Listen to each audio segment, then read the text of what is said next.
the stars guttered like candles left too long in a mausoleum, their light bending through ash as if the heavens were exhaling a final, exhausted prayer.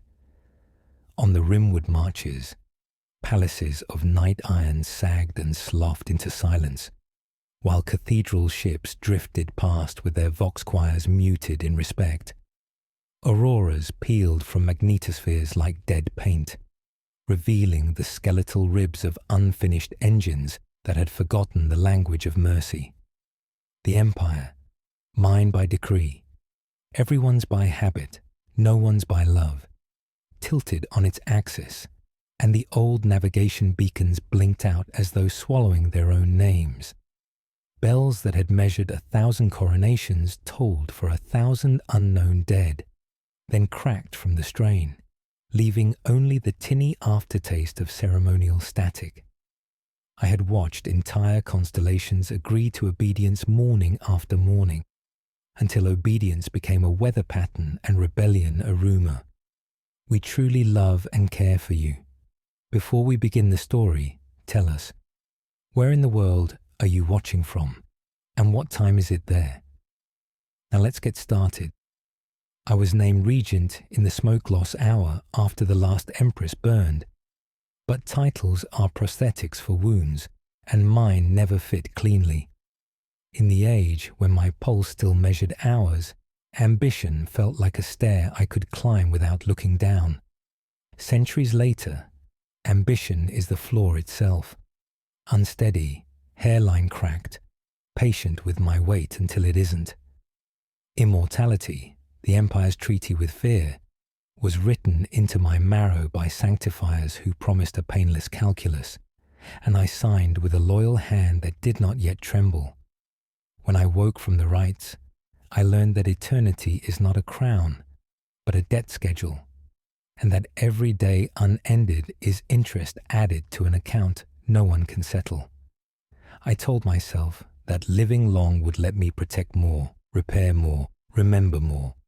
Instead, I learned the arithmetic of necessary harm and the vocabulary of acceptable loss. Still, I wore the mantle through 100 winters and a dozen mock springs, and in each season my reflection looked back with a patience that was indistinguishable from fatigue. The architect met me where dynasties go to molt, younger in flesh and older in vision, a tactician whose smile had learned subtraction the way a blade learns bone. He called his hope project sepulchre, a lattice in the halo gulf that would fasten every frontier to a sentence, a concatenation of judgment gates teaching distance to become obedience. The promise was simple, as promises are before they are paid for. No more hungry provinces discovering the grammar of refusal. No more captains inventing rebellion in the pauses between stars. No more need to listen to the long, slow argument of grief. The price would be universal resurrection protocols standardized under imperial custodianship. Death translated into catalogue. Identity stored in sanctified amber. Return permitted by license. Security, he said, is kindness rehearsed at scale. I heard the hymns humming in his throat and tasted the iron in them. I had seen a different future in the shard orchard, where the dead blossom as archives and grief is harvested for counsel. There a navigator asked why we chart our routes around living darkness rather than through it, and I told her we must not bruise what we do not own. She answered that stars belong to no one, not even themselves. In those aisles, the quiet of the unresurrected taught me the nobility of endings chosen rather than denied. I carried that silence home, and it made a sound in me like a hinge. We were alone when he offered the stylus harvested from the rim of a comet I had once outlived, its shaft etched with the Empire's founding theorem. Your signature is the hinge, he said, and history will swing to where you place it. He did not threaten. He did not need to. The liturgies that woke me after each sanctioned death ran on machines his engineers curated, and there was a seam in my immortality he could bolt shut with a word. He knew, as all lovers and usurpers know, the unarmoured route to my will. I took the stylus because refusing would have confessed I was already only a passenger on the ship I pretended to steer. The metal was cold, with the ecosystem of long voyages, an obedient planet condensed to a line one could draw across a century. Names arrived without permission, admirals bowing too quickly, chaplains polishing doctrine until it reflected nothing, artisans engraving victory scenes on armour that would never again see victory. Behind them came the faces of those who doubted me and saved me anyway, a navigator who refused to chart around inhabited darkness, a chaplain who recited enemies' names as part of the litany, a medic who broke chains with the same hands that sutured wounds, an envoy who replaced masks with her own shy face when truth was required. Their trust stood beside my fear, and they argued. I set the stylus down and asked for time, inventing an audit I claimed to need, an inventory of rights, a census of sleep, a verification that the living would remain witnesses rather than accessories. The architect nodded as if I had requested a glass of water. Certainly, he said, and his certainty was a room without doors. Permission tasted like a thin broth, nourishing and humiliating in the same spoonful. I left the chapel and walked onto the promenade of cracked obsidian, where the capital moon rehearses dawn. In those simulated mornings I convened my quiet council. We met beneath a defunct astrolabe whose brass continents had warped into unfamiliar geographies, as if the universe were practicing a new face. We spoke softly because truth, like music, distorts when amplified. The navigator spread star maps that refused to stay flat. The medic untrembled when I mentioned rationing. The chaplain refused consolation. The envoy watched the door the way a veteran watches the sky. They told me of garrisons, whose oaths now included the word sepulchre as blessing, of shipyards drafting death licenses alongside leave permits, of priests who had begun to measure hope by download speed. They told me loyalists had learned to whisper my name as if it were an illness that could be cured by confession. The first betrayals did not arrive with banners. They came as corrections to schedules, as footnotes in procurement reports, as the quiet renaming of streets. Priory vaults were audited and found to hold more doctrine than bread. Choirs learned new verses that rhymed duty with absence. A cruiser departed without leave, and its wake spelled a word I had forbidden: inevitability. Officers swore to me by title, and to the architect by name, and I tasted both alloys in their breath. Night on the capital moon smells of antique oil and burnt sugar, the residue of machines praying and markets closing. I stood on the balcony where once I had promised unbroken mourning, and I understood that mourning is a kind of lie we tell to make the night believe in company. Below, the river of traffic braided itself into geometry, and for a moment I wished to be a citizen subject to decisions rather than their author, mortal enough that refusal cost everything and therefore meant something. The immortal learn to spend consequences the way the rich spend time, with a care that looks like carelessness. I returned to the chapel of bearings with the stylus in my pocket and a war in my bones. The gears turned like censers and flung their incense of metal dust across votive light. The architect watched me as if I were an answer he could finally write down. "Hold the center," he murmured, and place before me the decree that would bind the dead to the living until both forgot the difference. I touched the page and felt, in the ink, the warmth of all the hands that would never again be trusted to choose their last sentence. I did not sign, not yet.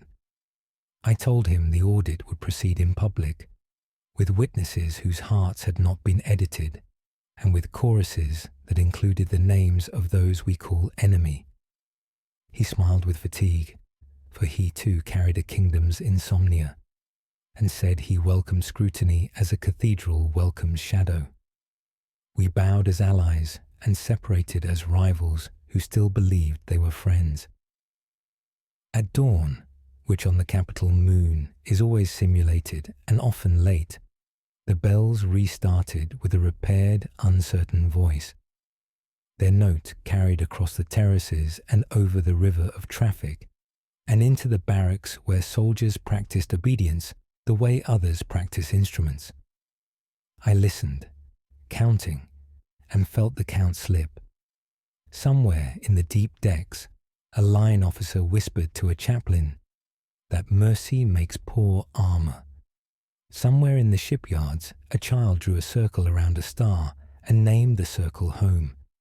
I pressed my palm against the decree as if feeling for a pulse, and the paper felt like a door. Behind me, the gears kept swinging, patient as planets. Before me, the empire waited with its open throat. Between them stood the hinge of my hand. Dawn arrived late again, the simulation stuttering as if the capital moon had mislaid the choreography of morning, and I took that hesitation as an omen that the world wished to revise the script we kept forcing into its throat. The quiet council gathered beneath the warped astrolabe where brass continents drooped like melted crowns and the air smelled of machine incense. The navigator unfurled her star maps, whose thin films creased with a memory of weather. The medic arrived with a ledger of breath and blood. The chaplain with a palm smeared in ash. The envoy with a smile tempered for negotiations that should never be celebrated. I told them of the decree waiting in the chapel of bearings, the stylus that weighed like a planet in my pocket, and the architect's promise to end forever the peril of leaving meaning to accident. He calls it kindness rehearsed at scale, I said. The chaplain winced. Kindness cannot be rehearsed, only begged for and sometimes granted.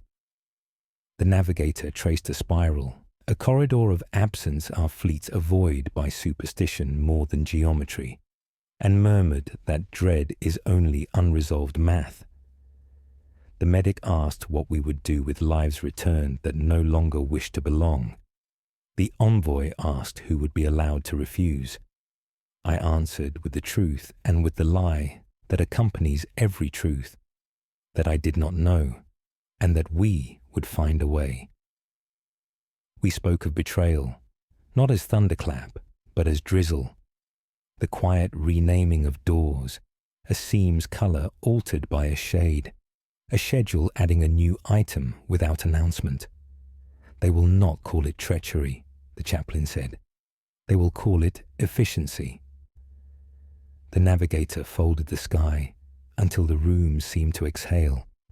I tasked each with a rebellion disguised as diligence, routes recharted to smuggle wonder into the expected, supply chains audited for failure points that looked like chance, basilicas open to enemies' names, dinners where rivals were required to speak without masks. They agreed not because they trusted me, but because they trusted the hinge we had become when the door learned to be a wall. By evening, the city remembered how to counterfeit calm. At dusk, the architect's message arrived without ornament, the way weather arrives. Your audit should include the frontier wards. A demonstration awaits. We travelled by courier, whose hull remembered victories I did not. I touched rivets like icons. The navigator stared into the corridor of absence we would cross to shave hours. We avoid it, she said, because it remembers us. Then let it update its memory, I answered, and the ship obeyed, cutting through a cold that made even light consider its budget. The ward greeted us with competent people whose competence felt like anesthesia. In a memorial atrium repurposed as theatre, a volunteer lay upon a stone table draped with the founding theorem. The machine translated his ruin into light, and the light translated itself back into him. He woke with the exact voice of yesterday and asked for bread. The crowd sighed like a fever breaking. The chaplain whispered, "Where did the yesterday go?" And the medic replied, "Into the usury of forever." The architect's eyes did not seek my praise. He sought my surrender. Afterward, he took me to a balcony of armored glass above an orderly city and a pale sun rehearsing departure. "You see," he said almost tenderly, "that we can steward this with reverence. No one must be stolen. Lives will be returned as loans forgiven." I wanted to believe him. My suspicion felt like ingratitude toward decent hands. "What about refusal?" I asked. "What about a last sentence chosen and kept? Refusal, too, can be catalogued. Choice, too, can be a service." Night on the ward tasted of clean metal and boiled grain. In the canteen, a girl with weld burns asked whether resurrection would make her father less tired at the end of each season. I lied for the first time that day. Back aboard, the council made its low inventory. Shortages that would mandate triage by algorithm. A draft directive to reclassify grief as a maintenance task. A new oath for officers aligning obedience with download speed. On the return transit, I dreamed of the Shard Orchard, where the dead bloom as archives and each leaf is a last word that refused explanation. When I woke, the capital moon rose on the screens like a coin flipped in slow gravity. I felt the stylus in my pocket, light as surrender, heavy as a door. In the chapel of bearings, the candles were electric and thus incapable of mercy. The architect awaited beside the decree, voice gentle as rain's arithmetic. "The audit proceeds," I said. "And the hinge?" he asked. I placed the stylus on the altar rather than in my hand, and watched it balance like a blade between two schools of prayer. "My people believe endings have a nobility your machines cannot study," I said, "and that beginnings without endings grow mold." He nodded as if we agreed. "Then let us preserve endings by saving what would end them." The gears swung, patient as planets. A bell struck somewhere between dawn and memory. I did not sign. I scheduled a convocation with witnesses whose hearts had not been edited, with choirs that would speak enemy names without rinsing them first. The architect smiled with impeccable fatigue. We bowed as allies and separated as rivals who still believed they were friends. Outside, the river of traffic braided itself into geometry. Somewhere a line officer whispered that mercy made poor armor. Somewhere a child drew a circle around a star and named the circle home. I pressed my palm to the decree the way one finds a pulse. Beneath it, I imagined the empire's throat. The morning hesitated, then assembled itself from habit, and I knew the hinge would not wait forever, and that the door, if left alone, would learn to open itself. The convocation was announced with a voice like the turning of pages, discreet yet final, and across the capital moon banners unfurled that did not carry my crest, but instead a neutral sigil of balance, as though truth itself required its own heraldry. Citizens came cloaked in silence, not celebration, and their footsteps across the terraces made a music softer than rainfall. The amphitheatre had once held operas written to flatter dynasties. Now its stage was a slab of obsidian ringed with lamps the colour of morning, and every seat seemed cut from shadow. I walked beneath the vault where paintings of heroes had been scrubbed away, leaving only the ghost outlines of triumphs that no longer obeyed. The architect stood opposite, his composure taut as a bowstring, robes immaculate, voice steady as if each syllable had been tested against collapse. Between us lay the decree, waiting like a patient corpse. The stylus gleamed on its pedestal, thin as destiny, heavy as choice. The witnesses were assembled not for ceremony, but for interruption. The navigator stood with her maps tucked under one arm, the medic with his ledger closed but not forgotten, the chaplain with ash still staining his palm, the envoy with her calm smile cracked into a hesitant curve. Behind them, soldiers leaned on spears whose metal trembled with indecision. Artisans carried tools they dared not use, and citizens clutched each other as though human warmth might outvote doctrine. I began with confession, that I had been offered the hinge of history and had hesitated to move it, that immortality had been given as shield but felt more like manacle, that mercy in excess could rot into tyranny. My voice did not carry like the opera's had, but it was enough, for silence leaned forward to listen. The architect spoke of order. He raised a hand as though conducting an invisible choir, and painted futures where no soldier died unnamed, where every citizen could be resurrected clean of pain, where rebellion itself would become obsolete because death had lost its argument. He asked if any among us desired the chaos of unfinished endings, if we truly wished to cling to grief when we might catalogue it instead. The crowd swayed like a field of tall grass in an unsteady wind. For a moment I thought he had won, and perhaps in that moment he had. Then the chaplain stepped forward, raising his ash-marked hand, and said that without endings, beginnings lose their sanctity, and that to catalogue the soul is to carve it apart for convenience. The navigator spoke of the corridor of absence and how even stars remember being trespassed. If the universe keeps its wounds, why must we pretend ours can be erased? The medic warned that resurrected bodies would bring resurrected hungers, and that algorithms cannot triage the worth of a heartbeat. The envoy asked what would become of refusal, whether it would be honored as choice or punished as inefficiency. Their voices did not rise in defiance but wove themselves like threads into a fabric I could almost recognize as hope. The architect let them finish, then replied with patience sharpened into steel. "Refusal will be honored," he said, "but only insofar as it serves the whole. Pain will be remembered, but only if it teaches obedience. Freedom will be permitted, but only where it strengthens the lattice."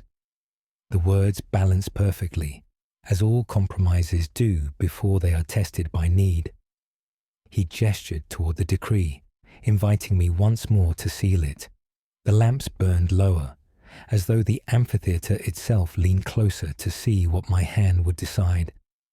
I felt the stylus's weight in absence, remembered the comet it had been carved from, remembered the first time I signed my eternity in ink that never dried.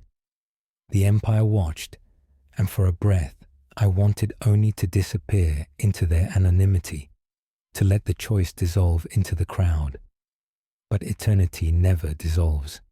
It accumulates.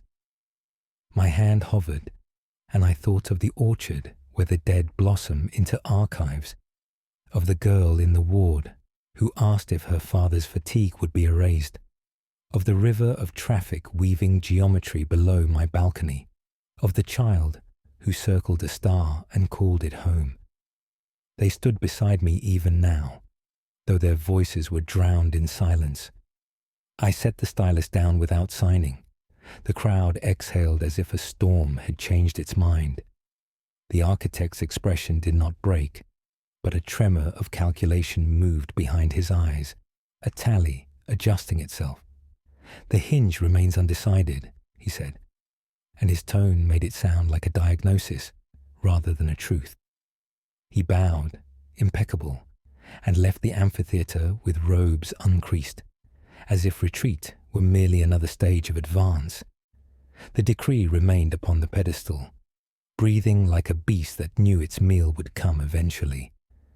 The witnesses approached me not as followers, but as fellow exiles. The chaplain muttered prayers that tasted like iron. The medic swore oaths he could not keep. The navigator whispered coordinates to hidden sanctuaries, and the envoy promised to barter lies as though they were bread. They knew as well as I did that today's reprieve was temporary, that the architect's patience was a currency he spent only to multiply its return. We left the amphitheatre together, the citizens dispersing into shadows that looked too much like chains. Above us, the simulated sky stuttered again, stars blinking out of rhythm, as though the heavens themselves had begun to fracture under indecision. In my chambers that night, I held the decree between my hands, as if it were a fragile creature, too dangerous to keep, too consequential to destroy. Outside, bells rang with uncertain cadence, sometimes late, sometimes doubled, as though the city's lungs forgot their measure. I wondered whether the architect slept, and if so, whether his dreams were of victory or inevitability. Mine were of falling empires, of ruins singing, of suns bleeding themselves dry in silence. When I woke, the decree still waited, and the stylus lay where I had abandoned it, shining faintly, like a blade without sheath. I understood then that the fall had already begun, not with armies or fire, but with hesitation, that patient fracture, that slow betrayal of certainty. And still the empire turned, indifferent, while I lay awake with the weight of eternity pressing my chest like a second heart. The night after the convocation, the capital moon dreamed in static. Corridors flickered between gold and grayscale, as if indecision had condensed into weather. And in that half-light I walked alone to the shard orchard, because sleep would not hire me. Trees of memory rose from soil dark as kept ink, their crystalline leaves etched with the last sentences of those who refused return. I pressed my brow to a shard that held the voice of a general who chose to end, and the glass shivered like a patient hiding a fever. The sentence within said only, "I release my watch," and the silence around it rang. I could almost hear the architect's counter-argument drifting between the branches, the benevolence of continuity, the arithmetic of restored hands, and I found myself wanting to believe him for the smallest, laziest reason, because certainty was a soft chair, and my bones were old with standing. I left the orchard at false dawn with that temptation wrapped around my throat like a quiet scarf. By morning, the priests of the vaulted index had prepared a new liturgy, grief to be submitted on wax for digitization, names refined into clarity so they could be returned without temperature. The chaplain came to me with fingers still black from ash and said the prayers would not sit in his mouth. Each syllable slid away like water from bronze.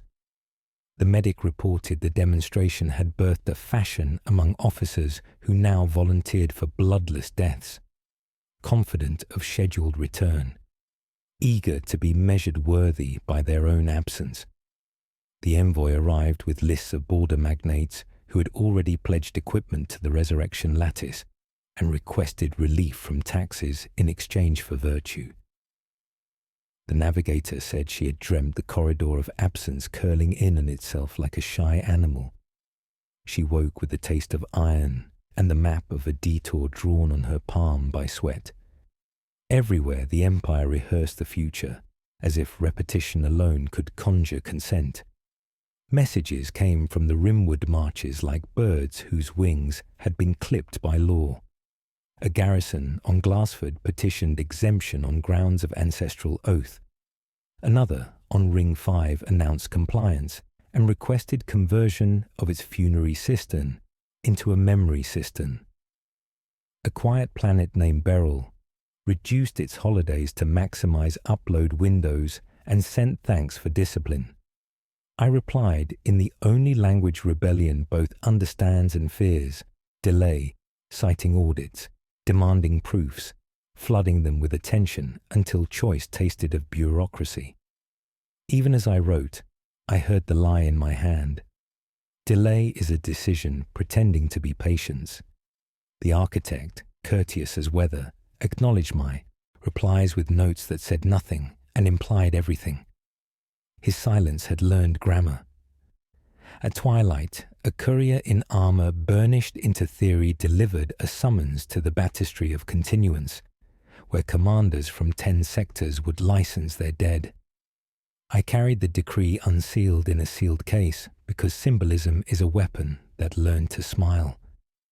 The baptistry was a cistern baptized into purpose, its ceiling a shallow bowl of stars, its floor a black pool pretending to be night.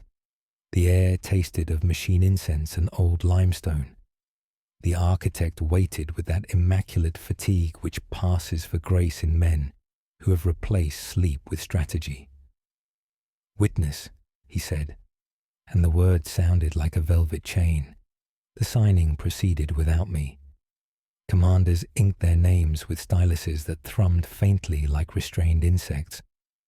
The envoy at my side wrote notes in a script designed to be overlooked. The chaplain whispered a counter-liturgy that named our enemies as neighbors. The medic watched the exits with a healer's superstition. The navigator counted the lamps and found one missing, then could not decide whether absence was omen or economy. At the end, the architect presented a relic case embossed with laurels. Inside lay a translucent key cut to my immortal pattern. "For your personal continuity," he said, "and for the Empire's comfort." The key lay in my palm with the confidence of a promise rehearsed too often to fear refusal. I closed the case and felt the weight climb my wrist like a tame animal that might remember it is wild. That night, the city dreamed louder. Riot did not arrive with fire. It arrived as disagreement about which bell told true time. In markets, vendors inverted their awnings so rain could be caught and distributed by algorithm.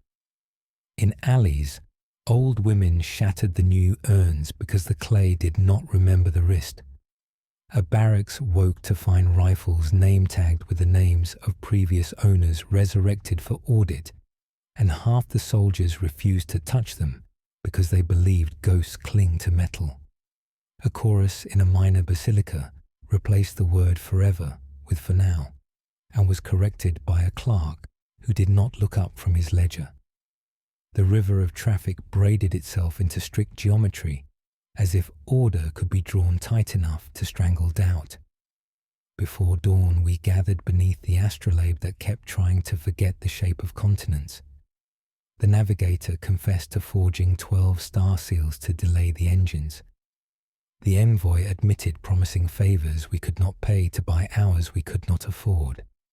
The chaplain had let enemies light candles in the basilica and discovered the flame looked the same in their hands. The medic requested permission to sabotage a distribution hub by failing to notice a fever in its systems. Sabotage, I said, is merely attention with intent, and gave him leave to be inattentive where kindness required it. We spoke in low arithmetic about small harms that might prevent larger ones, and the sum tasted of rust. When they left, the room felt briefly faithful, as if a prayer had exhaled and decided to remain. The architect's reply landed before morning learned its name. He invited me to tour the assurance corridor, to witness how absence had been disciplined into a road. I accepted because refusal would have sounded like fear, and because witnessing is the last luxury afforded to those who are losing.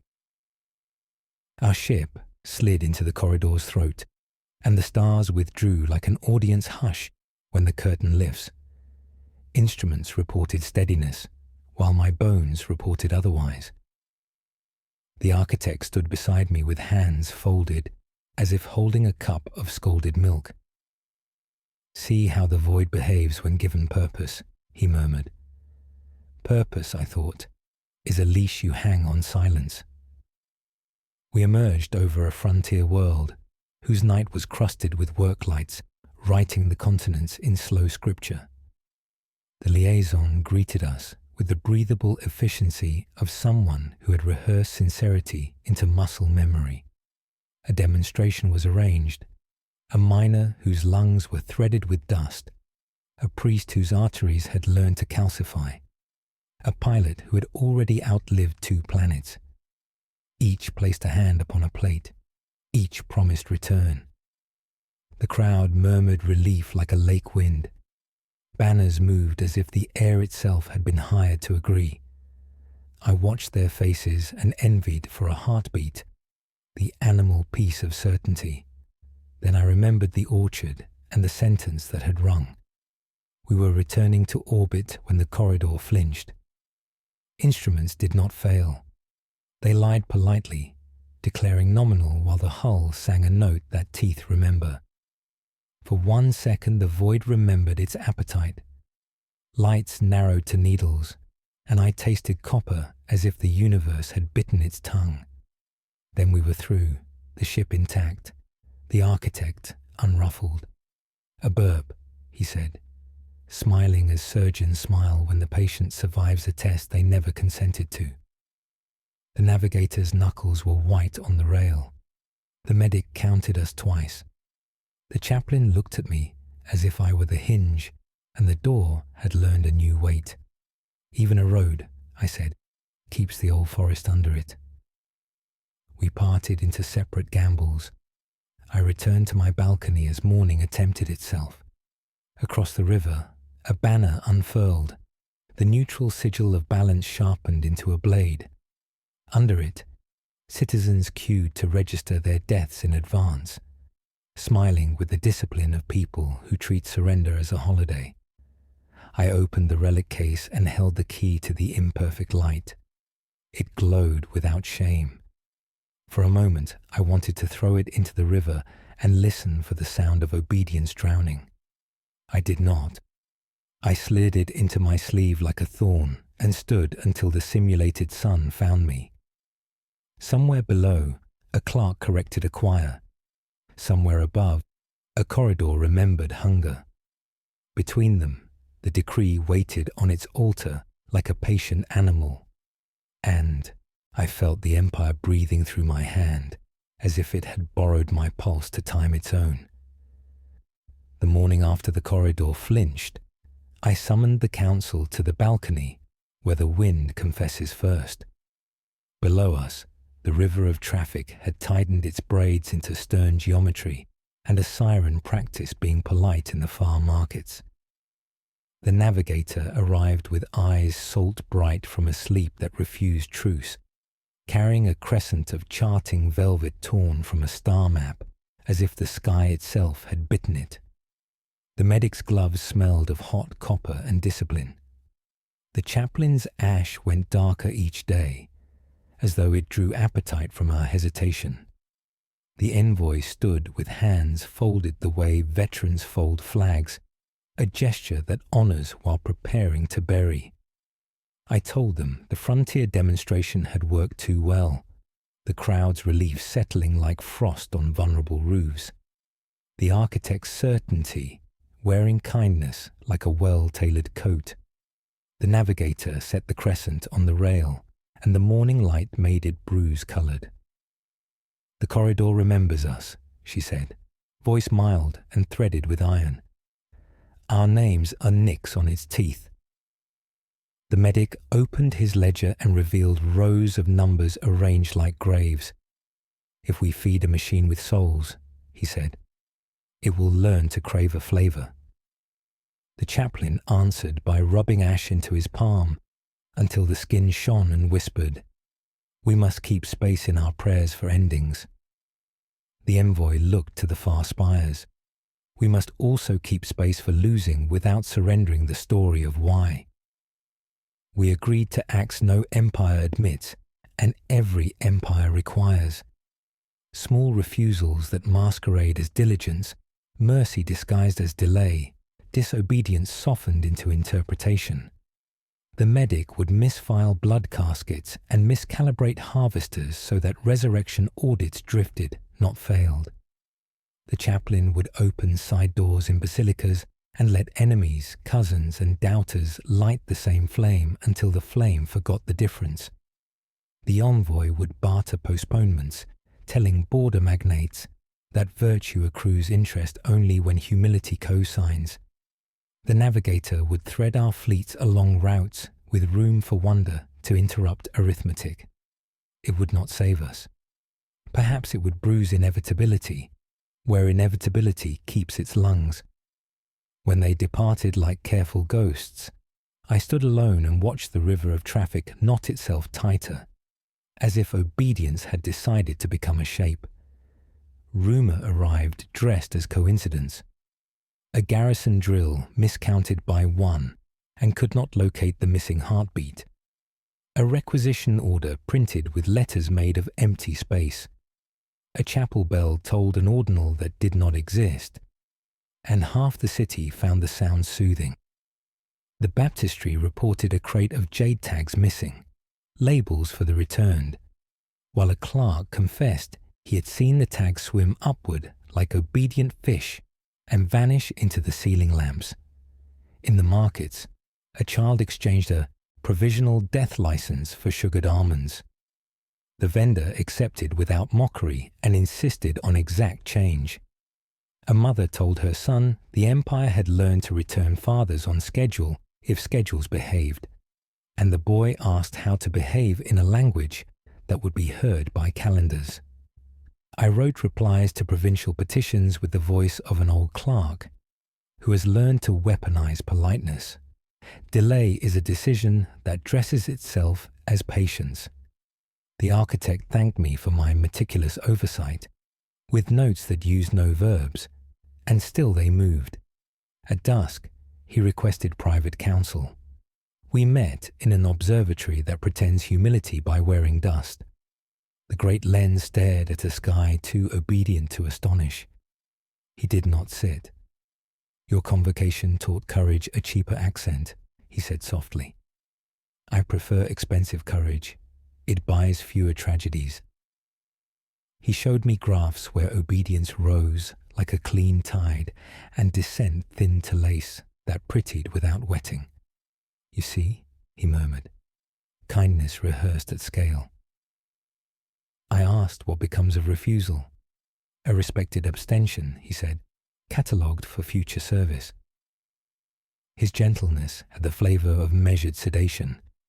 I left with the taste of graphs in my mouth and the suspicion that I had been calibrated. Night split. On one edge bloomed festivals of compliance. On the other, vigils of refusal. Streets learned to pronounce for now without apology. The chaplain enlisted choirs to recite the names of enemies until the names loosened their armour. Some listeners wept, some petitioned the censor, some went home quiet and set their keys upon tables as if deciding whether to lock a future or open it. The medic tended a riot of quiet fevers in a distribution hub and gave the computers aspirin and the workers water, and the numbers obeyed his kindness by becoming less legible. The envoy traded favours she did not possess to purchase hours no one owns. She returned with pockets full of promises and eyes that asked whether I could afford them. The betrayal I had rehearsed arrived wrapped in loyalty. A colonel whose oaths had once mended my misgivings presented a petition at dawn, signed by officers who loved order the way sailors love horizons. Their words were courteous. Their meaning was cartilage. They asked me to recuse myself from the hinge until my heart could be verified by independent rights. They promised to maintain my person, preserve my legend, and return me to the dais when consensus had been manufactured. It was a coup written in perfumed ink. I declined with gratitude, and they bowed with wounded affection, and everyone knew what had been chosen. I sought the shard orchard because trees are older than decrees and sometimes kinder. Beneath glass leaves the air tasted of preserved rain. The last sentences etched there murmured as I passed, the way sleepers adjust to a remembered pain. A child stood with a palm against a shard that read, "I release my watch," and whispered it as if learning a spell. "Does it bring them back?" she asked. "No," I said. "It brings them forward, just not to hear." She nodded, wise with the impatience of youth, and left an almond beside the trunk for whoever learned to be hungry again. When I returned to the palace, a messenger waited wearing the expression "bureaucracy saves" for weather. The baptistry had suffered an anomalies cascade. Returns had returned with the right faces and the wrong silences. A veteran would not lift a rifle because the metal remembered a grip his new hand could not love. A mother refused to cradle her resurrected daughter because the child had forgotten a lullaby only mothers know. An accountant woke with an unfamiliar mercy and forgave debts in an order that resembled prayer. The architect issued statements composed like lullabies for frightened machines. To the city, they sounded like prophecy. Evening scraped its nails across the domes. Cloud towers drifted like exhausted cathedrals. The river braided itself into a noose it did not intend. The envoy joined me and said a border magnate offered sanctuary past the corridor, arguing that my uncertainty was good for markets. His price: carry the decree and promised never to sign. "Do you believe him?" I asked. "I believe his hunger," she said, "and hunger is often honest." The chaplain arrived with ash renewed, the medic with a ledger of fevers beginning to sing, the navigator with a map sketched on her sleeve in sweat. We argued in low weather about leaving, about staying, about doors and hinges and hands that grow tired of both. "If you go," the chaplain said, "you turn absence into liturgy. If you stay," the envoy answered, "you become altar, and the knives will be grateful." The medic said nothing, which is how physicians pronounce doom with kindness. The navigator touched the torn crescent and whispered, "The corridor is learning us faster than we are learning it." We decided nothing. Decisions had begun deciding us. At midnight, a bell rang not from any tower, but from the corridor itself, a sound like a door remembering its hinge. Lights on the river paused mid-braid. The city inhaled and did not exhale. The key under my sleeve warmed like a small hired star. I turned toward the chapel of bearings, because sometimes the only way not to worship a machine is to meet it where it kneels. On the altar, the decree lay patient and bright. The stylus waited beside it, thin as a verdict. I placed my palm upon the page, felt its faint heat like a creature holding its breath, and heard in the gear's slow swing the empire counting me. The chapel of bearings breathed like a careful animal, gears exhaling incense into the ribs of the dome, while the decree warmed beneath my palm like a small, borrowed sunrise. I drew the key from my sleeve and set it on the page, the metal gathering my pulse with priestly patience, as if counting could prove I continued. The chaplain entered first with ash dark as iron. The medic followed with hands roughened by valves that refused confession. The navigator came last and laid a torn chart on the altar cloth like a petaled wound. The envoy waited by the door with the stillness of a soldier who remembers music. None of them spoke. The decree lay between us, an obedient animal pretending sleep. The city's sirens had fallen quiet, but the corridor's aftertaste lingered in the air, a metallic sweetness that taught the tongue to doubt. I pressed the key against the margin and felt warmth climb my skin the way dawn climbs glass.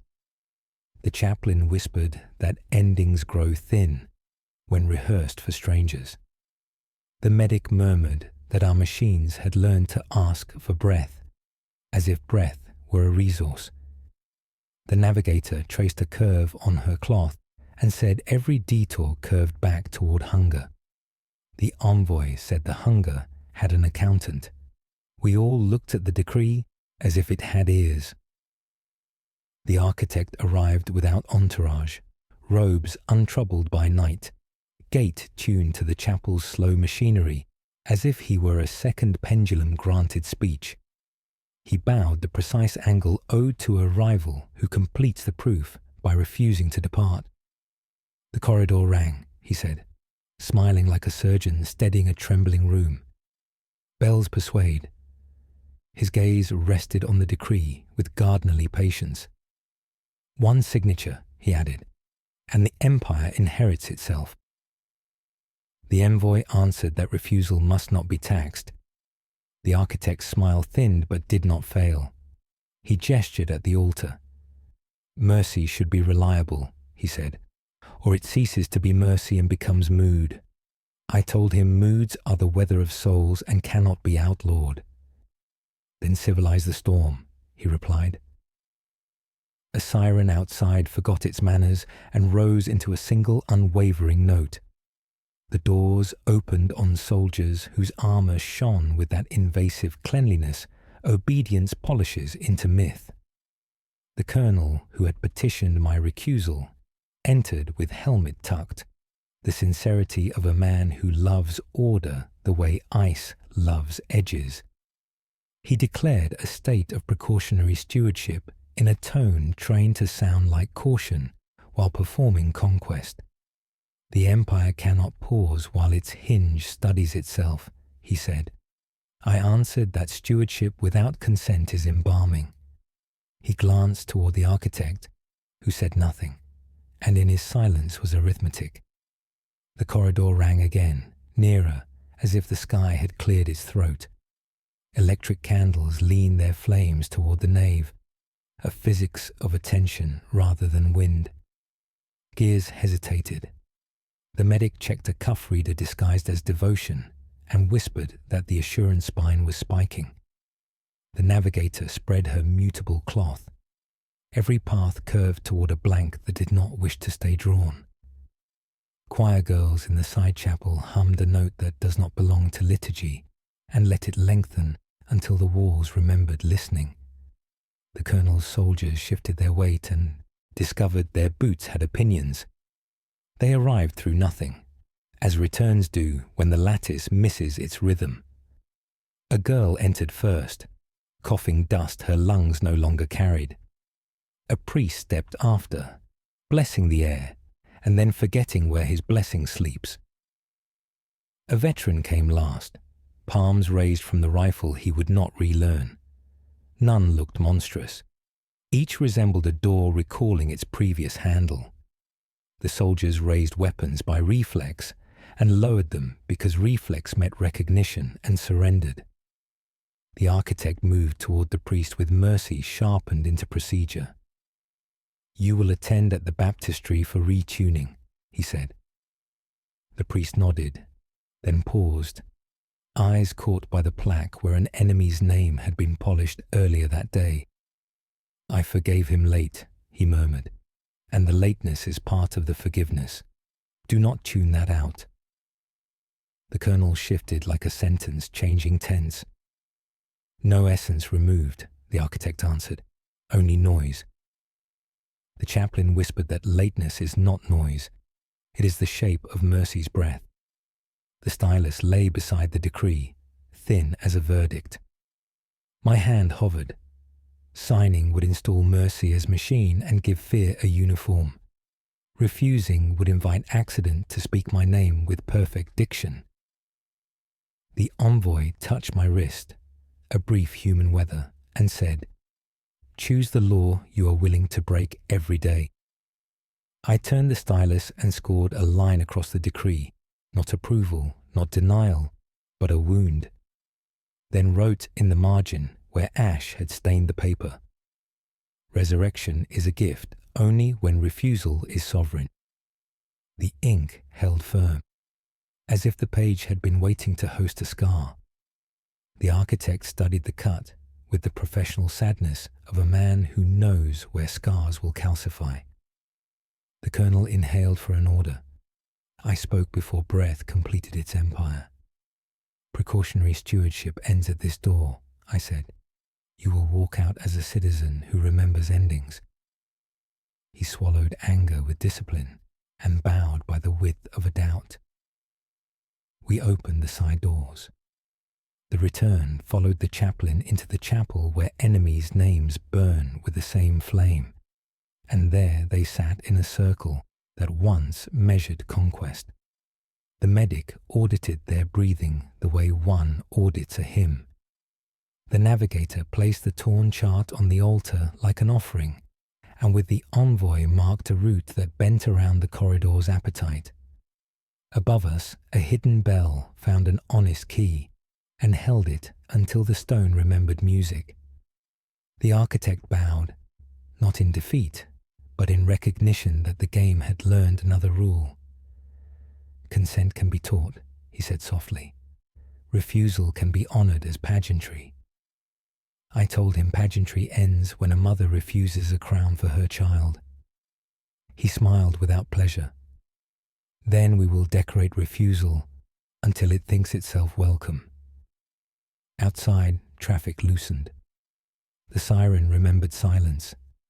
Somewhere a mother sang and did not shorten, the last line to protect hope from the dark.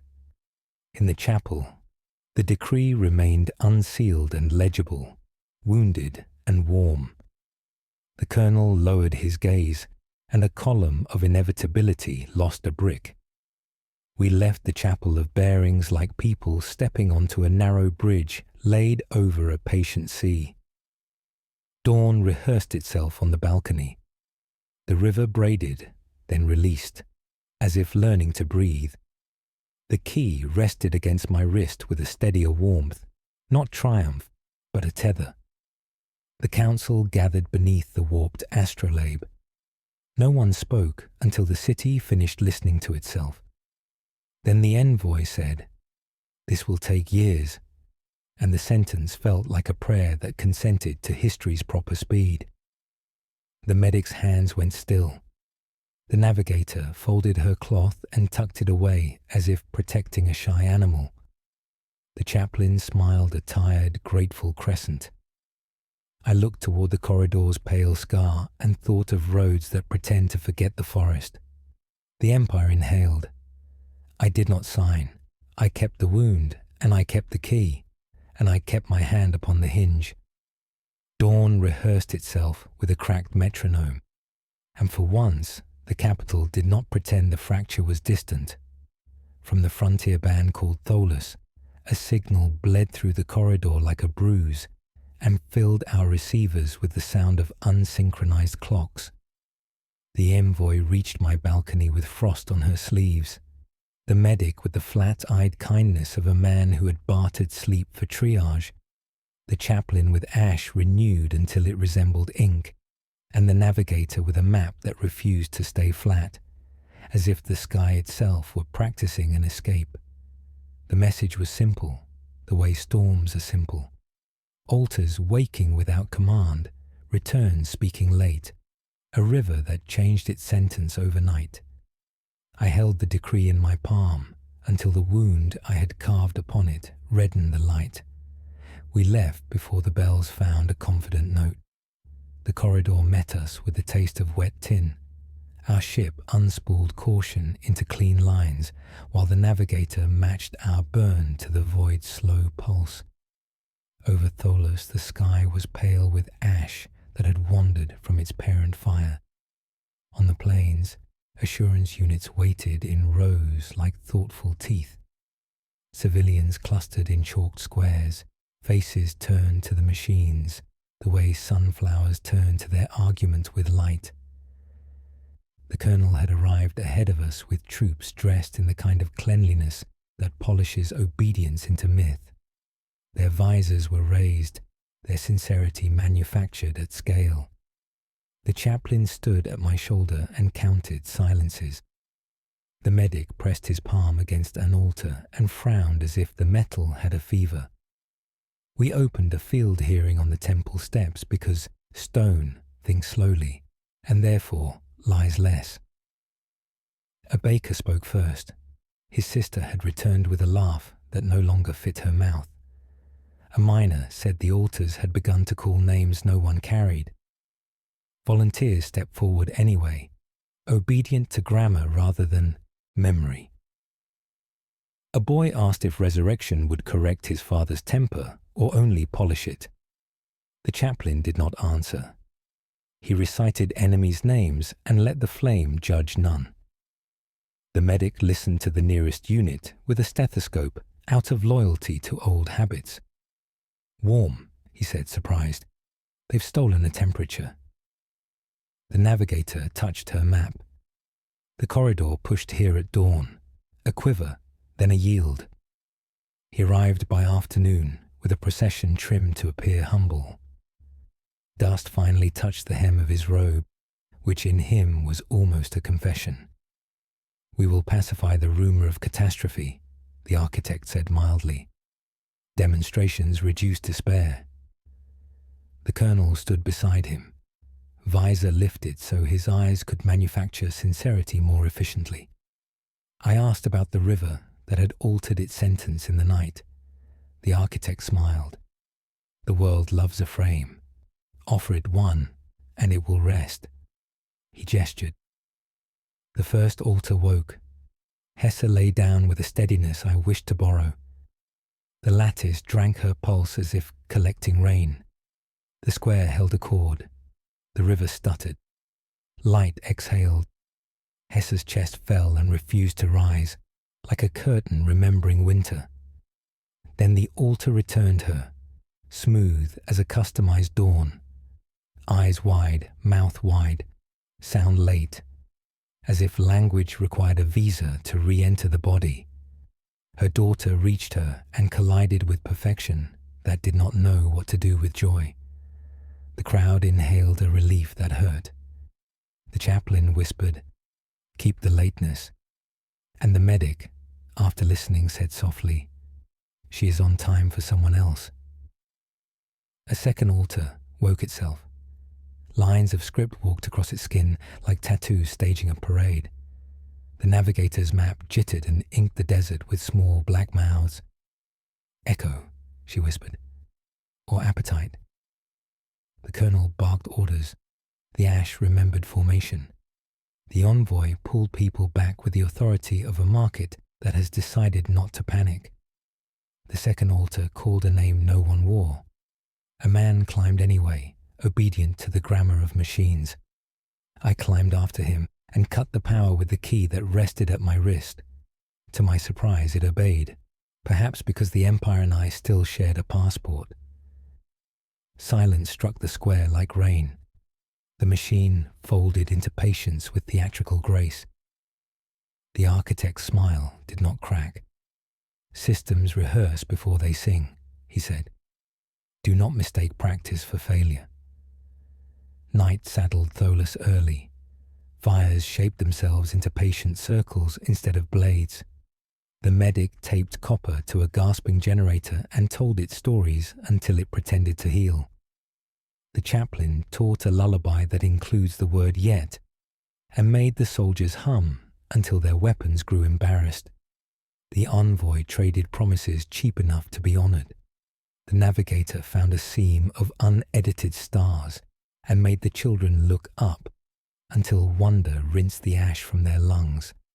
Hesse sat with her daughter and spoke in fragments that did not fit any catalogue. The girl listened with all the stubborn faith that grief can summon when it refuses to become efficient. At dawn, the colonel declared Tholus stabilized and recommended relocating the units to friendlier ground. I ordered them shut, not moved. My authority hung like a perfume about to fade. The soldiers obeyed while memorizing the path to forgetting. The architect studied my face as if hunting for the seam where certainty could be inserted. "You cannot hold every hinge," he said. "Choose a fulcrum and let the others swing." I thought of children learning the grammar of loss from machines. "No," I said. "Some hinges remember the doors better than the house." We left escorted by silence rather than applause. In the corridor, our ship passed a convoy rimward, each hull stamped with the neutral sigil sharpened into doctrine. The navigator stroked the console like a restless animal and traced a route that curved around what the instruments called ordinary. The medic slept sitting up. The envoy counted debts that wanted to be favors. The chaplain dozed with his lantern lit, because some flames are teachers. For a moment the void remembered its appetite. Lights narrowed to needles. Then the ship found the old road by smell. The navigator's laugh was small and furious. "It learns us," she said, "so we will change." We emerged over the capital to find the sky rearranged by announcements. Screens on the arcologies unfurled a message from the architect, a convening of continuity to ratify the lattice as law. Witnesses invited, dissent ritualized into spectacle. The colonel's seal co-signed below like a steady drum. The date sat 3 dawns away. Bells practiced certainty until it sounded natural. On my balcony, I set the key beside the torn crescent of map and listened to the river braid itself into strict geometry. The city looked prepared to be persuaded. I summoned the council beneath the warped astrolabe. We would attend because absences are easily forged into consent. We would carry the decree with its wound, present witnesses whose hearts have not been edited, and demand refusal be written as a right rather than framed as courtesy. The envoy warned that spectacle eats truth when truth forgets posture. The medic packed numbers like bandages. The chaplain promised a silence sharper than song. The navigator drew a path through the city that touched every district where doubt had learned to breathe. When the convocation bell sounded again, the corridor answered, a low metallic vowel that made the dome shiver. I felt the empire's breath revise itself in my lungs. The architect's invitation waited on my desk, polite as anesthesia. I closed my eyes and saw Hesse's mouth opening on a word that could not land. I opened them and saw the decree glowing faintly, as if ashamed to be still alive. I took up the key. Outside, the river loosened one braid as if practicing disobedience. Inside, I told my hand to be steady, knowing that steadiness is how a hinge learns the weight of a door. The convening of continuity unfurled like a staged sunrise across the capital, banners pouring pale gold down the ribs of the arcologies, while the city rehearsed unanimity with the tender cruelty of a choir that has forgotten breathing but not pitch, and we moved through corridors that smelled of machine incense and polished stone. The envoy carrying her ledger as if it were a shield, the medic with his numbers folded like bandages in his coat, the chaplain renewing ash in the cradle of one palm until it looked like script, the navigator palming a folded map that rustled like a shy animal. The amphitheatre had been remade into a nave of black stone polished to memory, altars dressed in veils so the machinery would look like modesty, delegates tiered in obedient geometry, governors in disciplined ranks, captains with visors raised to reveal sincerity, guild masters scented faintly of oil and arithmetic, and the decree lay before us on velvet, with its scar catching light like a patient thunderhead, while the key beneath my sleeve warmed with a pulse that wished to be mistaken for resolve. The architect lifted his hands and the city's lungs aligned, and his voice entered the space like a rope thrown across a chasm, secure, necessary, woven of many hands, as he called the lattice soil for a new orchard where endings would be harvested without waste, where refusal would be honored as liturgy rather than crime, where mercy could keep time. He promised a commons of return, children who would never learn the alphabet of loss. A civilization finally granted leisure to perfect itself, and his words were beautiful, the way instruments are beautiful when no one is playing them, as the bowls brightened municipal blue and the screens whispered captions that taught applause when to breathe. I set the decree where the lamps could read the wound, and told them what light had made me brave enough to say, speaking of Tholus and the altar that called a name no one carried. Of Hesse returned smooth as a perfect dawn and still speaking late. Of a priest asking a machine whether it knew the word yet and waiting for silence to answer. Of a veteran lowering his rifle as if returning a bird to the nest he had once stolen.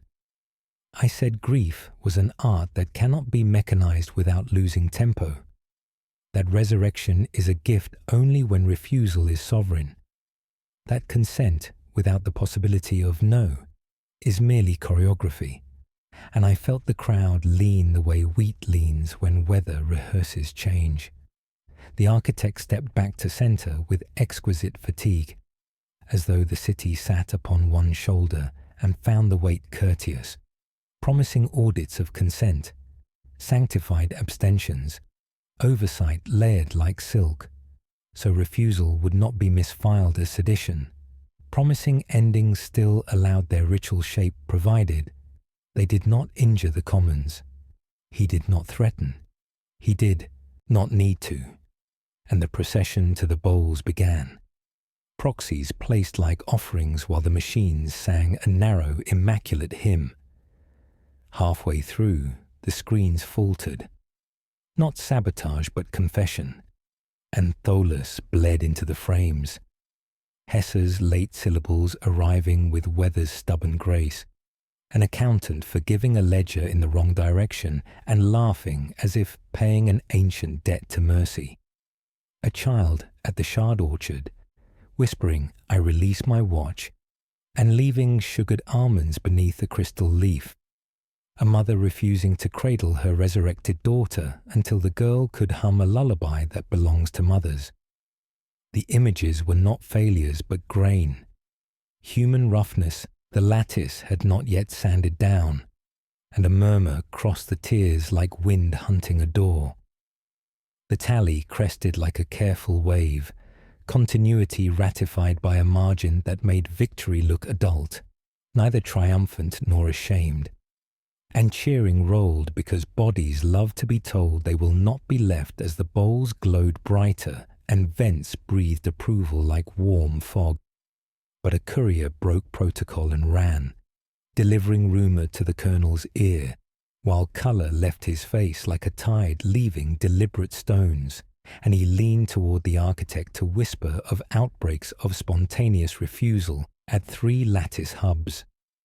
People stepping down from altars they had already mounted, machines stuttering as if their grammar had met a living word, a river changing its sentence to move around a shrine, and the architect said softly, "We will pacify the rumor," and the sentence signed itself.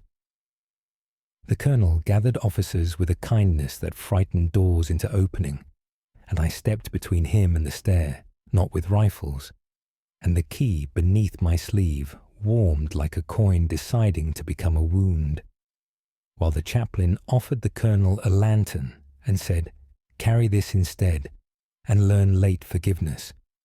The medic pressing a flask into the courier's hands as if the message had lungs, the navigator marking a route through districts where doubt had learned to breathe. We returned to the nave before applause could harden into law. I laid the decree on the velvet so the scar looked unavoidable and told the crowd the lattice had begun to ask questions, that questions are not symptoms but breath, that the vote would stand only if refusal could stand beside it with its head unbowed, and the bowls dimmed as if listening while the architect bowed impeccable, conceding not defeat but complexity, and announced a recess to attend the troubled hubs with witnesses and open microphones so consent could be audited without choreography, the colonel repeating the words with his visor lowered for the first time. Outside, the corridor's hum deepened, a long metallic vowel trying new throats, and screens along the promenade replayed Hesse's late syllables until delay itself gathered the feel of sacrament, while vendors paused their arithmetic, and children asked whether the sky could be taught to wait. The first hub met us like a heart that could not decide the speed of its grief, an altar awake but undecided with light, shivering along its flanks as if caught between grammar and weather, a man upon its slab not yet choosing, while his daughter held his shoes like a small priestess, faithful to the floor, and I climbed the steps to hear his breath argue with itself. I will return, but not if return edits me into obedience. And he stepped down, and the machine did not punish, only softened into the posture of a tool awaiting instruction instead of a priest awaiting confession, as relief moved the crowd like a wind that remembered names. We walked, and at each site the chaplain taught the word yet. The medic cooled the fever in numbers. The envoy traded breath for time. The navigator bent roots around appetite's instruments called ordinary, and the colonel carried the lantern, though his hands kept reaching for orders out of habit. At dusk, the architect's jaw worked as if chewing new arithmetic. Consent must learn to scale, he said at last, and so must refusal, I answered, or it becomes petulance dressed as virtue. And night arrived like a promise asked to prove itself, while we let the machine sleep and lit the squares with ordinary lamps, so stories could learn their own temperature again. We returned beneath banners that had dimmed to true cloth, as the city, for once, refused to pretend certainty. The invitation to resume the convening waited on my desk with the patience of anesthesia as I placed the wounded decree beside it and closed my hand over the key, and somewhere the corridor practiced another pronunciation of no. Somewhere a bell discovered the correct number and rang it without fear.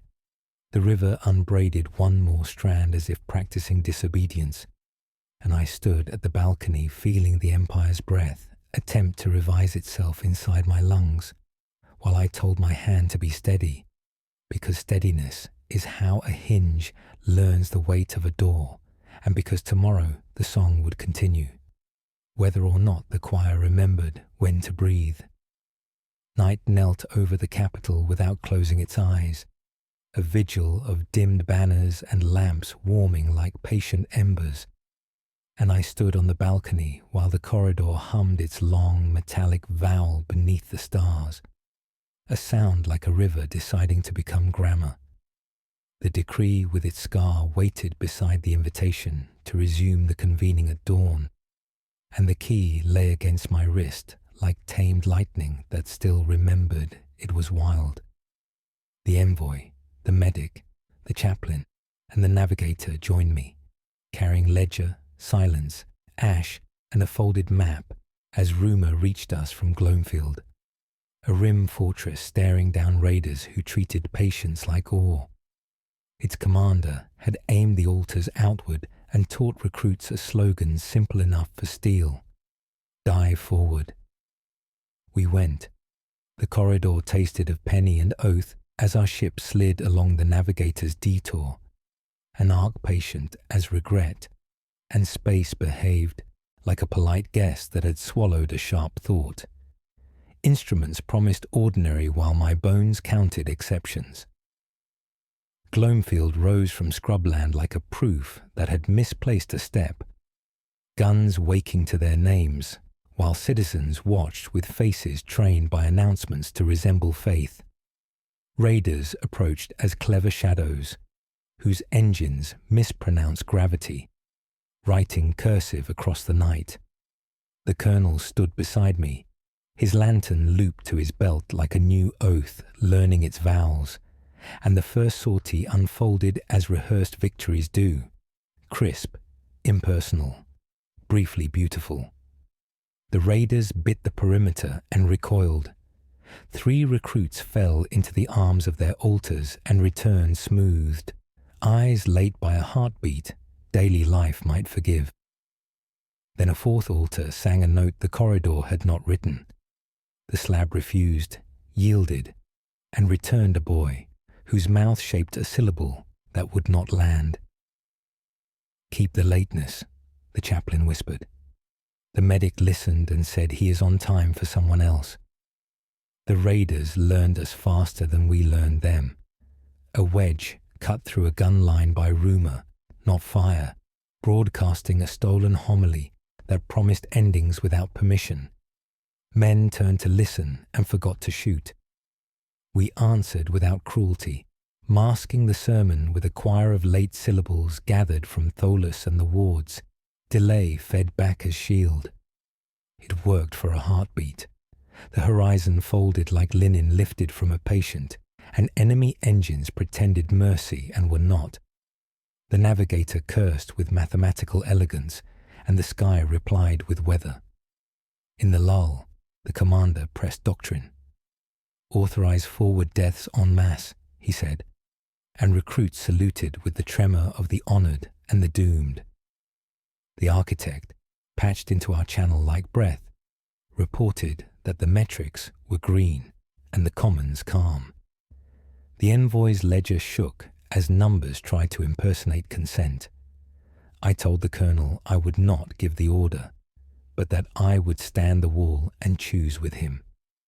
The next salvo broke against a trick of the navigator's pathing. The raiders shot the space their engines would soon occupy, and confusion made them gentle. In that soft second, a recruit named Harrow turned away from his altar, as if stepping down from a stage. "I am afraid," he said to the air. "I do not consent to returning brave." The commander's jaw staged a speech and then resigned. The chaplain handed Harrow a strip of cloth touched with ash and said, "Be afraid with us." Harrow tied it around his wrist as if teaching fear a small leash. Evening thinned into a dangerous color. The raiders, bored of ethics, tried fire. We answered with steel, position, and unedited breath. The colonel moved like a hinge that had learned pain's weight and still swung. The medic's voice lowered until even bleeding obeyed. The envoy assembled a ceasefire from 3 lies and a promise to forget them. When the sky finally forgot to burn, the commander asked for a policy he could obey in the dark. "None exists," I said, "but there is a posture. Bow toward refusal without demanding it. Accept fear as a citizen. Permit grief its tense. Let machines serve rather than officiate." He laughed once, the noise of a lock reconsidering, and the architect congratulated the fortress while recommending celebration to anchor morale. The colonel blew out his lantern, and the wind applauded. We lifted at dusk with ash in our clothes and a fatigue that wore my immortality thin. The navigator curved our return around the seam like a promise to a friend not present. For a moment, the void remembered appetite. Lights narrowed to needles. Then our ship found the old road by smell. Like an animal returning to a stream, it forgave. The chaplain slept with his lantern lit, because some flames teach better in their dreams. The medic snored a prayer. The envoy counted debts that wanted to be called favors. I pressed the key against my wrist and told it nothing. Over the capital, dawn had already dressed for court, and the convening would resume within the hour. Screens rehearsed the story they preferred. Ours would need telling at human speed. I set the decree on velvet, scar up, and felt the key listen to my pulse, as if deciding whether I still meant to be myself. The envoy stood beside me like a verdict waiting to be chosen, and the colonel took his place without touching his lantern. The corridor hummed a rounder vowel, as if practicing the shape of mercy. We entered the nave of black stone, where bowls glowed municipal blue, and the architect welcomed us with impeccable fatigue. He spoke of ratification and restraint, and the discipline of kindness. I spoke of Gloamfield, Harrow, and a boy's refusal to return brave. The tally from earlier days still held, a victory adult enough to blush, when a courier ran the aisle with honest fear. 3 lattice hubs had erupted in spontaneous refusal. People stepping down from altars they had already mounted. Machines stuttering as if grammar had met a living word. Rivers changing sentences to move around shrines. The colonel's hand reached for orders that were not there, and I gave him the lantern instead. "Carry this," I said. "Let it teach how late forgiveness burns." He took it, surprised by the softness of its weight. We went to the first hub under banners dim to true cloth. An altar there was awake but undecided. A man lay upon the slab, and would not choose, while his daughter held his shoes like a small priestess, faithful to the floor. I climbed the steps and heard his breath argue with itself. I will return, but not if return edits me into obedience. He stepped down, and the machine did not punish. It waited like a tool instead of a priest. Relief moved the crowd like wind, remembering names. At the second hub, the chaplain taught the word yet, and numbers cooled their fever when the medic touched them. At the third, the envoy traded breath for time, and the navigator bent routes around appetites, instruments called ordinary until appetite learned to wait. By dusk, the architect's jaw worked like a man chewing new arithmetic. "Consent must learn to scale," he said. "So must refusal," I answered, "or it becomes petulance dressed as virtue." Night arrived like a promise asked to prove itself, and we let the machine sleep and lit the squares with ordinary lamps, so stories could find their own temperature again. When we returned, the invitation to resume the convening waited with the patience of anesthesia. I placed the wounded decree beside it and closed my hand over the key, while outside the river unbraided one more strand as if practicing disobedience. Somewhere the corridor rehearsed another pronunciation of no. I stood at the balcony and felt the empire revise its breath inside my lungs, while I told my hand to be steady, because steadiness is how a hinge learns the weight of a door, and because tomorrow the song would continue whether or not the choir remembered when to breathe. Dawn assembled itself with the efficiency of a rehearsed lie, as the convening resumed beneath banners that had remembered to be cloth, not argument.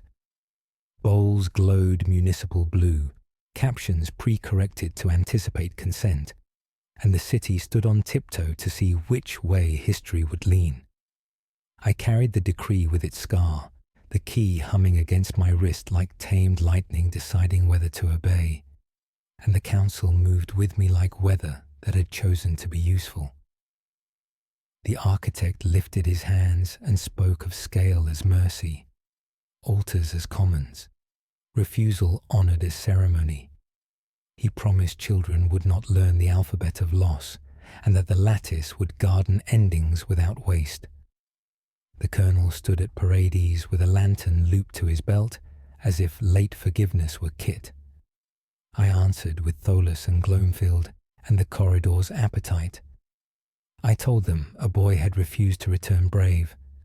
A mother would not cradle a perfect daughter until the lullaby remembered its last note, and that machines make poor priests but tolerable tools. The decree lay where the lamps could read its wound. The tally from earlier days looked adult enough to blush, continuity ratified, oversight promised, but the vote had never met this morning. We adjourned to a vestibule of patient stone. The colonel followed with the courtesy of a blade wrapped in silk. "Let me carry the hinge while you rest," he said. "The house will still be yours." Houses forget their families when stewards rename the rooms, I answered. The architect joined us, breath mild as anesthesia. Teach the storm to keep hours, he said, meaning scale. I almost told him storms are honest because they refuse calendars. Sirens failed discreetly. Screens bled unscripted light, and a flensing sound rolled through the dome, distant, toothy, patient. The corridor decided to visit. Bowls brightened without instruction. Hub veils across the city peeled like eyelids. Every altar answered with a low metallic vowel. We moved as one body to the plaza where a storm had chosen geometry.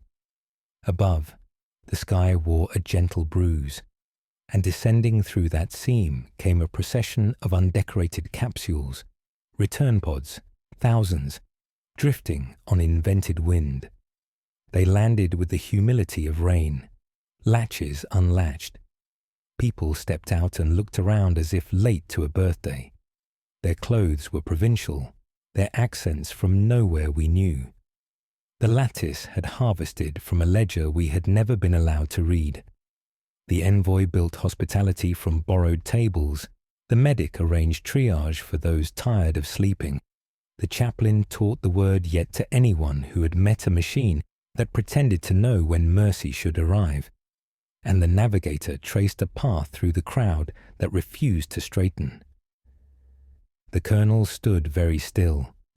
The architect's hands found each other like conspirators. Proof, he said softly. Continuity bears fruit. Harvest isn't kindness, I answered.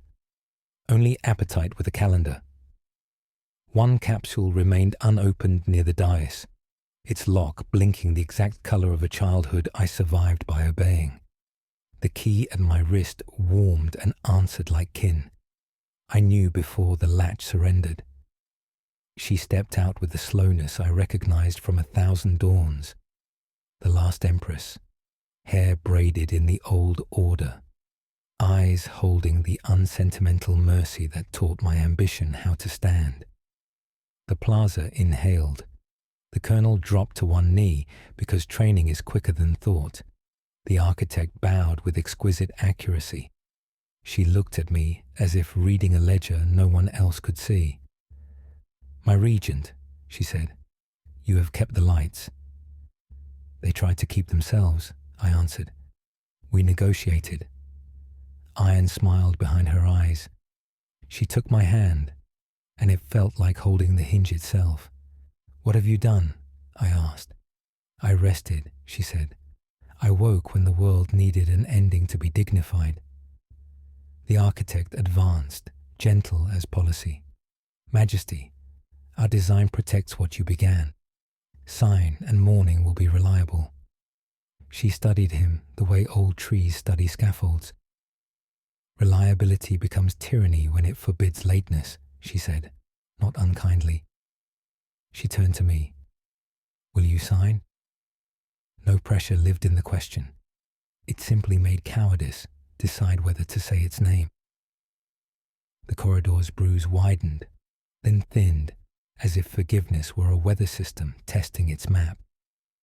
People began speaking to the returned as neighbors rather than miracles. I lifted the decree. The scar looked clean. The key burned my skin without cruelty. I remembered Harrow's refusal to return brave, Hesse's late syllable landing like weather that keeps its promise, the priest asking a machine to honor the word yet. I set the decree on a plain table instead of an altar and uncapped the pen the way soldiers unbuckle armor. Refusal sovereign, I wrote. Return elective. Consent audited in the open. Altars demoted to tools. The lattice answerable to silence. The scar drank the ink and turned from wound into sentence. The architect exhaled like a man swallowing a map. The colonel breathed, as if discovering his own pace. The empress squeezed my hand once, neither proud nor disappointed, only accurate. Keep the lights, she said again, meaning the living.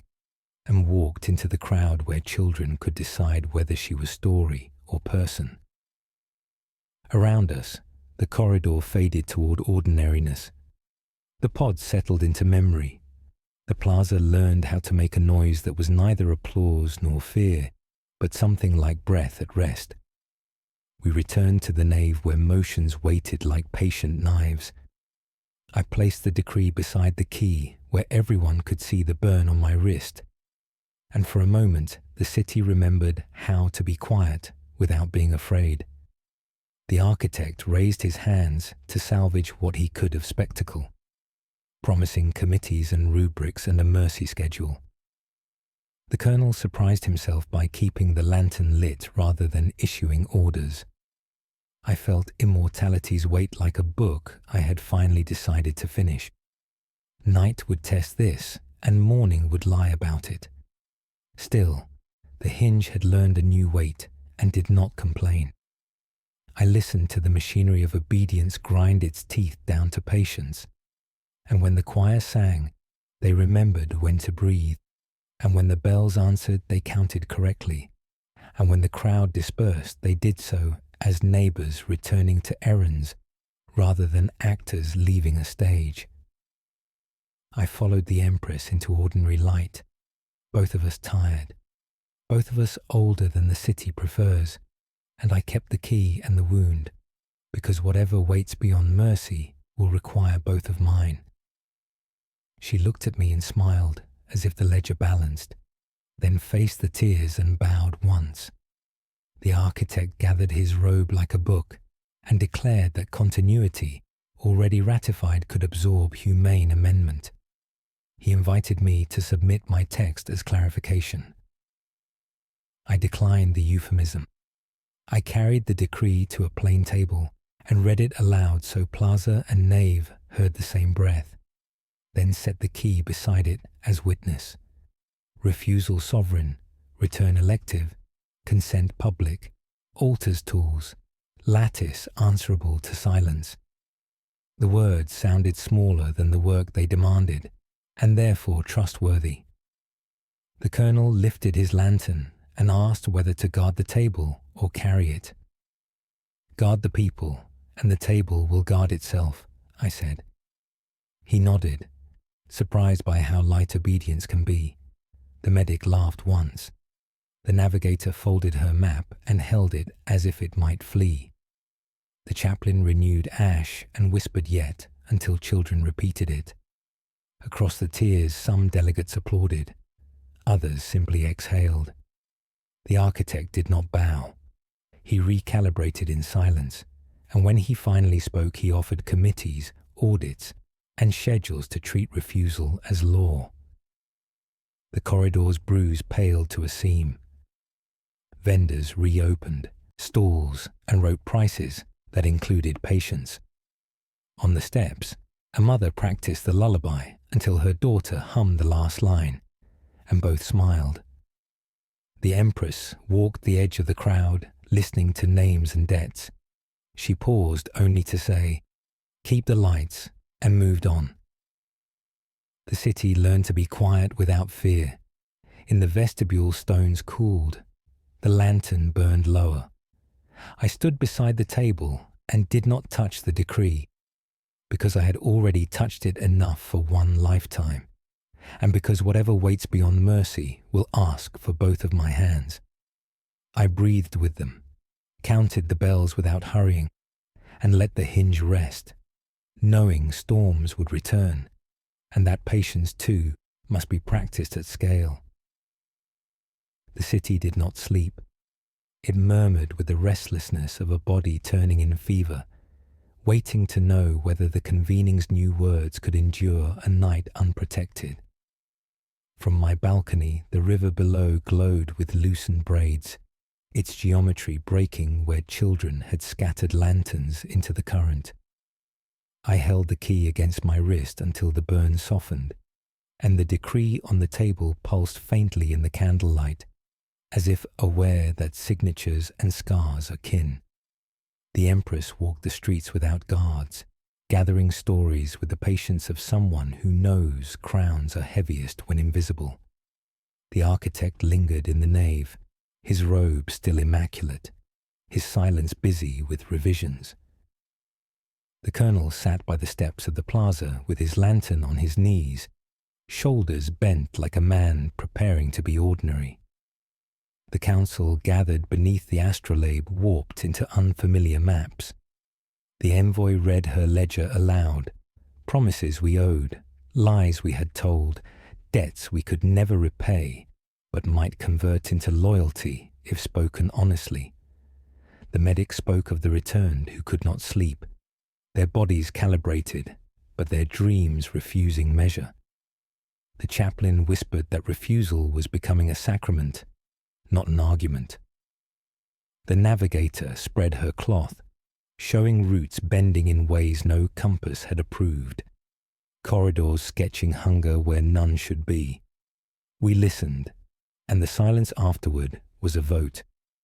No decree could erase the weight of what we had seen. Consent had been named sovereign, but the empire's machinery would resist, trained as it was to call obedience by gentler names. At dawn the bells rang on time, their voices almost astonished at their own accuracy. Citizens filled the plazas not for spectacle, but to barter, to gossip, to test whether the air still belonged to them. Children rehearsed the word yet as a game, tossing it back and forth like a ball, laughing when it landed late. I walked among them, hearing my immortality measured not in awe, but in ordinary questions. How long would the lights keep? When would food be easier? Whether the Empress would tell stories tonight? Each question weighed more than eternity. I realized then that my debt was not to history, but to mornings like this, when survival disguises itself as routine. The architect approached with a bow that carried no dust. "You have won a delay," he said softly. "But delays ripen into decisions if left alone. Shall we plant committees to harvest them?" I met his eyes and felt the scar on the decree warm. "Plant nothing," I answered. "Let refusal grow wild." For the first time his composure flickered, not defeat, but recognition that the storm had chosen its own calendar. The colonel lifted his lantern as the sun cleared the arcologies, and for once its light looked unnecessary. The morning after the bells remembered their rhythm, the city's plazas smelled of bread and dust, as if life itself wished to argue against grandeur. Yet beneath the ordinary hum, I felt the corridor's pressure, a sound too low for ears but heavy enough to bend thought. The decree rested on the table of stone where I had left it, scar exposed to air, refusing to heal. The key at my wrist hummed faintly like a pulse that did not belong to me. The Empress returned from her walk among the districts with her braid unmade, face weathered by too many stories carried in silence. "They call it freedom," she said, "but what they mean is delay. Delay they can own." Her eyes searched mine for agreement, and I could not lie. Delay had become our truest wealth. The architect gathered his following in the baptistry, a crowd of captains, guild masters, and priests who loved order the way tired men love sedatives. His voice carried across the comm lines into every home, promising stability, clarity, continuity. He spoke of mercy that did not stumble, return without blemish, mornings unbroken by fear. He was eloquent, and eloquence is a kind of weapon. I listened with the council in the nave. The envoy marked every pledge into her ledger, as if debts could be inverted by precision. The medic muttered about patients whose dreams no medicine could sedate. The chaplain whispered that endings were still sacred, though now they must be smuggled. The navigator folded her cloth into her pocket, refusing to let the architect's words redraw her maps. When his speech ended, the city did not cheer.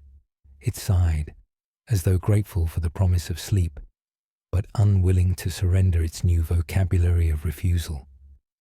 In markets, people whispered late, yet, and no to one another, as if they were passwords that opened hidden doors. Children scrawled refusal on the walls with chalk stolen from schools. Soldiers carried rifles like relics, but looked over their shoulders when no one watched. I walked through the crowds and saw trust turning fragile, sharp-edged, powerful, a tool that could cut either way. That night the corridor sang again.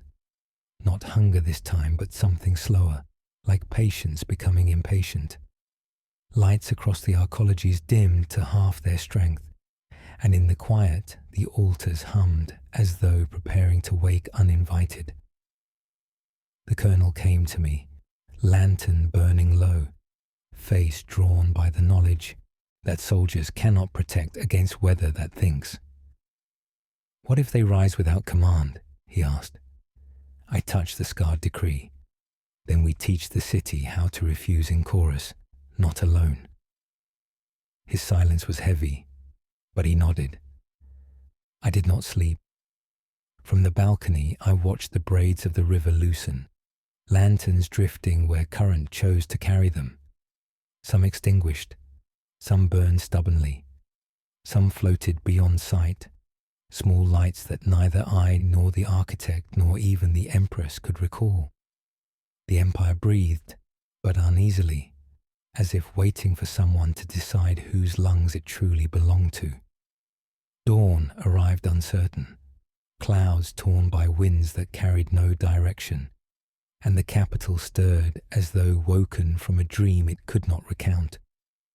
I descended into the plaza where the decree rested on its plain table, scar still raw, the key beside it gleaming with the patience of a blade waiting for the hand that would dare it. Citizens gathered in silence, not summoned, not commanded, simply drawn as moths are to a fire they do not trust. The empress stood among them, not above, her hair loose, her face bare, her presence enough to remind them that endings can also wear flesh. The architect came with his retinue, robes immaculate, his voice tender as he spoke of mercy rehearsed, continuity perfected, mornings without rupture. He gestured to the altars, veiled but humming, and promised that they would never wake without consent. His words slipped like honey through a room already starving. The chaplain stepped forward, ash streaking his face, and whispered a prayer of lateness so soft it made the air hesitate. The medic raised a hand and told the crowd of patients who had woken whole but dreamed of strangers' deaths. The navigator unfolded her map and showed routes bending into shapes no empire had chosen. The envoy recited her ledger line by line, every promise unpaid, every lie dressed as mercy. Each voice chipped at certainty until the plaza trembled with a truth it did not want, but could not dismiss. The colonel lowered his visor, lantern still burning at his hip, torn between oath and awakening. The architect turned to me, his eyes polished steel. "You have carried hesitation long enough," he said. "Sign, and spare them the burden of choice. Refusal is cruelty when the world aches for order." He pointed to the decree, his tone almost gentle, as if offering comfort. The crowd leaned forward, their silence heavy, expectant, afraid. I touched the scar, felt it pulse beneath my fingers, and lifted the key. For a moment I thought I might surrender, not from belief, but from exhaustion. Immortality is a long corridor filled with doors that open only to repetition. My hand trembled.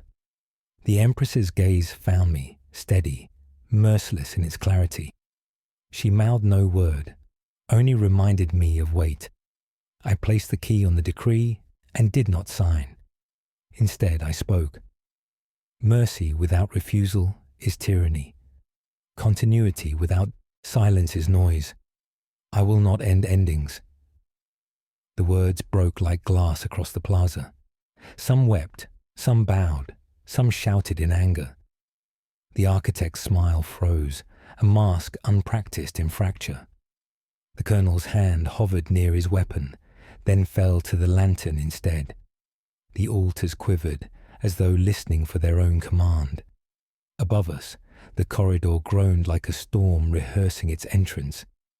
The city stood at the hinge, breathless, waiting to learn which door would open and which would shatter. The corridor did not wait for debate. Its voice descended like iron rain, a vibration that rattled windows and bent lamps, a groan stretched into a vow. The altars shuddered, veils falling as though ashamed, their slabs glowing with a heat that belonged to no sun. Citizens stumbled back, yet none fled.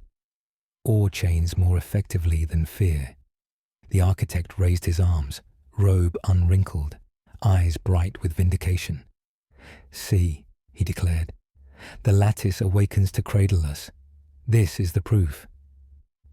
But the proof trembled, light spilling into fractures.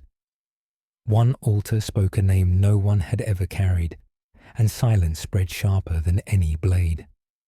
The colonel's soldiers lifted weapons, uncertain whether to fire at machines that pretended to be sacred. His lantern swung against his hip, flame steady while his visor shook. He looked to me, and I shook my head. "Not rifles," I said. "Only refusal." The chaplain stepped into the circle, ash falling like soft rain from his fingers, and whispered the word "yet." The medic pressed his stethoscope against the slab as though listening to a heart. "They are not empty," he breathed. "They dream."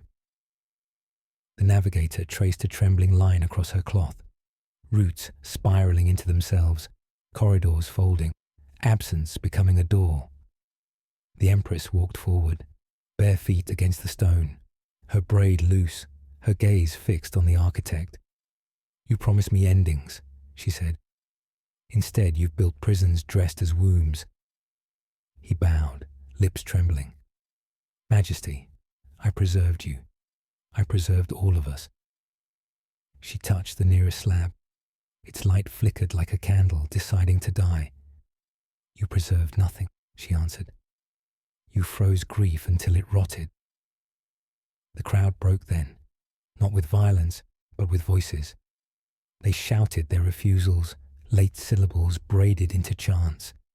Children screamed yet as though it were a battle cry. Mothers called no, with tears that sounded like hymns. The air thickened with disobedience until the altars began to dim, their hum faltering. The architect lunged toward me, desperation naked at last. "Sign it. Anchor them. Without continuity, the lattice will consume itself." His hands clutched at mine, but the colonel stepped between, lantern raised, fire reflected in his visor. "Let it consume," he said quietly, and for the first time his voice sounded human. The decree burned beneath my palm, scar glowing. The key at my wrist seared like judgment. I lifted it high, not to sign, but to sever, and drove it into the page. Light erupted, a rupture rather than a blessing. The altars screamed, not in rage but in release, their slabs cracking like shells around something that had never asked to be born. The corridor above howled and then broke into silence. When the light faded, the altars were only stone. The decree was ash. The crowd stood stunned, freed or orphaned. The Empress closed her eyes as if she had finally heard the end of her reign. The architect knelt in ruin, robes blackened, whispering of continuity like a prayer no one wished to join. And the empire, breathless, waited to discover what remained when immortality was gone.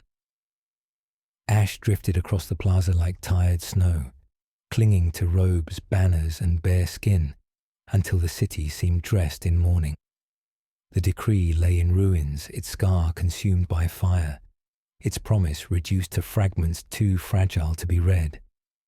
Around the broken altars, people stood without words, their silence heavy with the recognition that endings had returned, uninvited, but absolute. Some wept as if they had buried children. Others laughed softly, the brittle laughter of those who had been waiting too long for the impossible to collapse. The colonel lowered his lantern to the stones, letting its flame gutter out, no longer a symbol, only a light that had finished its work. The architect knelt amidst the fragments, his immaculate robe blackened, hands trembling with a prayer no ear cared to hear. "Continuity is mercy," he whispered, over and over, until the words sounded like the babble of water. No one answered. The Empress stood with her eyes closed, head bowed not in reverence, but in surrender. "So it ends," she murmured. Her voice carried through the still air, a benediction or a sentence. She opened her eyes and looked at me, weary, resigned, as though seeing the debt she had left in my hands and knowing it could never be repaid. The council drew close. The envoy held her ledger limp at her side, pages streaked with ash. Debts had lost their meaning in a world that no longer promised return.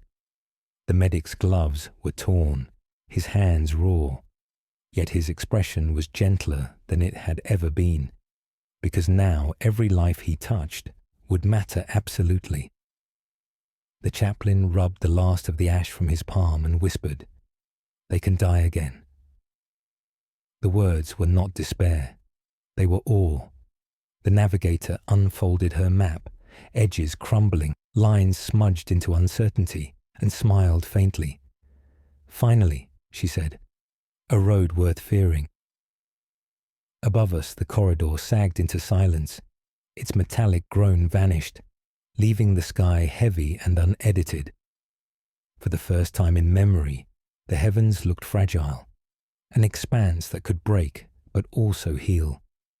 Lanterns floated down the river, no longer symbols of obedience or refusal, simply lights carried by current until extinguished.